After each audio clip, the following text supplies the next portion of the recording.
समोर समोर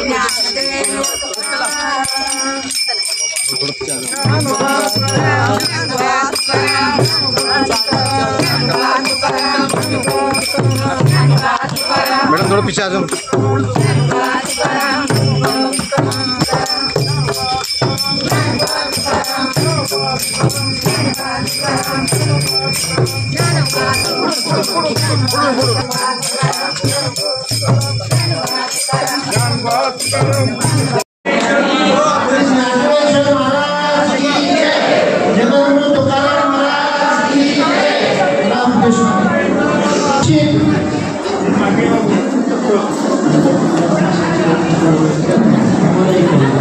नाशिक या लवकर जिल्हाध्यक्ष महिला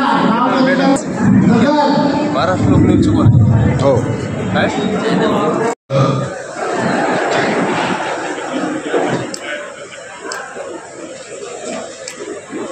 विठ्ठलाच्या चरणी नमस्कार होऊन आजच्या या अत्यंत चांगल्या कामासाठी उपस्थित सर्व माझे वारकरी बंधू भगिनी, ज्यांनी हा कार्यक्रम आयोजित केला असे विठ्ठल पाटील काकाजी, महादेव महाराज, व्यासपीठावरील सर्व मान्यवर, समोर उपस्थित असलेले सर्व बंधू, सर्व भगिनी,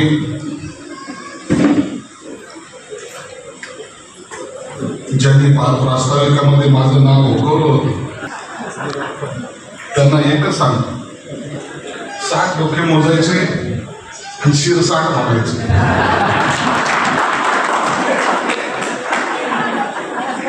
किती सोपं नाव आहे. 1 2 3 करायचे, 60 जिथं होते तिथं थांबायचं. किती मोजले शिर 60. आता नाव सर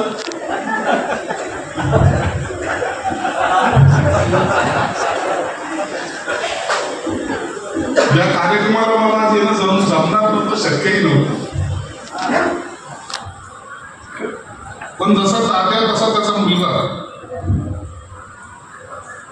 मंत्रालयात आला, त्याने सांगितलं की तुम्हाला या कार्यक्रमाला यावंच लागणार. मला असा असा कार्यक्रम मी जाईल कधी, येईल कधी, आता ही 4 वाजता मुंबईला मीटिंग आता मी चालणारच.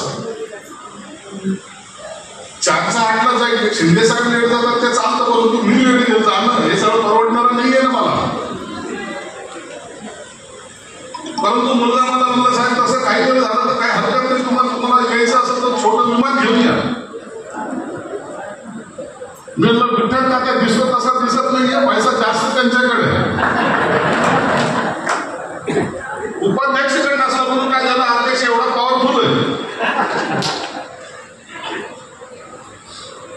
तुम्ही कपड्याचं उदाहरण दिलं, त्यांच्या गाडीचं उदाहरण काय दिलं नाही. कधीतरी त्यांच्या गाडीमध्ये प्रवास करत कळत की काय असतं जीवन. अरे मला एका जायचं आणि यायचं याच्यासाठी 10-12 लाख रुपये खर्च करायचे. 1 तासाचा प्रवास, 1 तास येणं, 1 तास जाणं, त्याच्यासाठी 12 लाख रुपये खर्च. नाही ते मी करून घेतो. मी तर कोरगा बाबापेक्षा 2 घर पुढे गेले नाही. मला ते शक्य नाही. एखाद्याच्या आनंदामध्ये, एखाद्याच्या कार्यक्रमामध्ये जाताना त्याच्यावर टाकलेला भार हा खऱ्या अर्थाने माणसाला वेदना देऊन जातो, कधी आनंद देऊन जाऊ शकत नाही. माझ्या कार्यक्रमाला आल्यापर्यंत येताना विमानात आलं, विमानाचा खर्च मी 12 लाख रुपये दिलाय, त्याचं मन दुखणार आहे. तुम्ही किती चांगलं बोलले तरी. म्हणून म्हणजे नाही कार्यक्रम मी अशा ठिकाणी ठेवलेला आहे. तुम्हाला कल्पना नसेल, करोनाच्या काळामध्ये हे सगळं गोडाऊन म्हणून मी यूज करायचो. इथं सर्व अन्न धान्याची किट होते आणि त्याच ठिकाणी माझा आज वारकरी बंधू, माझी बहिणी त्या ठिकाणी आज जमलेली आहे. मला हा माझा मतदारसंघ आहे, म्हणून मतदारसंघामध्ये तुमचं स्वागत आहे.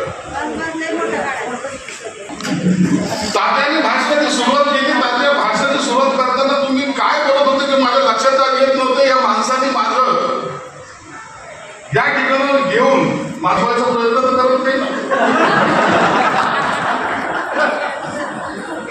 जे चाललं बाबा ते बघा ना, त्याच्यात असलेले काही प्रॉब्लेम कधी. मी एक माणसाला जे आयुष्य दिलेलं आहे ना, हे तुम्हाला तुमच्या मागच्या जन्माच्या पुढच्या जन्माचे काय असेल तर मला माहित नाही. मी त्याच्यावर किती विश्वास ठेवा याचा तुमचा विषय येतो. परंतु या सर्व गोष्टीची जाणीव करण्यासाठी आपण मला दिलेलं जन्म आहे. बेटा हो, या जीवनामध्ये हसून घ्या. तुम्हाला हसताना कोणीतरी पाहणारा, तुम्हाला रडताना कोणतरी पाहणारा आहे, तुम्हाला चालताना कोणतरी पाहणारा आहे, तुम्ही बोलताना ते कोणतरी ऐकणार आहे. असा एकमेव जन्म असा आहे की ज्याचं तुम्ही बोलल्यानंतर त्याचे प्रतिबिंब समाजामध्ये जातात. तुमचं चांगलं कर्म असेल किंवा वाईट कर्म असेल हे तुमच्या बोलण्यावर किंवा तुमच्या वागण्यावर कळतं. मला वाटतं हेच खरं आपण. दुसरं जगामध्ये कोणता प्राणी आहे, कोणता आहे ज्याचं रडलेलं माणसाला कळतं, ज्याचं कधी त्याला बोलता येत नाही, त्याला काही दुःख सांगता येत नाही. माणसाला सांगता यासाठी येतं की त्याला दिलेला जन्म त्याची सुख चांगल्या मार्गाने लावा यासाठी. पुढच्या जन्मात पुढे जाणार, कुणाच्या पोटी जाणार हे तुम्ही सांगू शकत नाही. परंतु आयुष्याच्या शेवटमध्ये जेव्हा येतो ना, तात्या तुमचं वय कधी संपतच नाही. आजही पाहिलं तर कधी पाहिलं चेहरा हसरत दिसतो. या माणूस करतो का हेच मला कधी कळत नाही. परंतु असं नसतं. जीवनाच्या अंताला आल्यानंतर आपल्याला कळतं की आपण आयुष्यामध्ये नेमकं काय केलं आणि काय घडवलं. आता नाही कळणार. मी अनेक लोकांना जेव्हा पाहतो उतारवळ्यात त्या टायमाला सांगतात की मी कळतो. ज्या मुलांना मी हाताच्या थोडासा केला त्याचं दुःख त्या टायमाला तो पाहत असतो.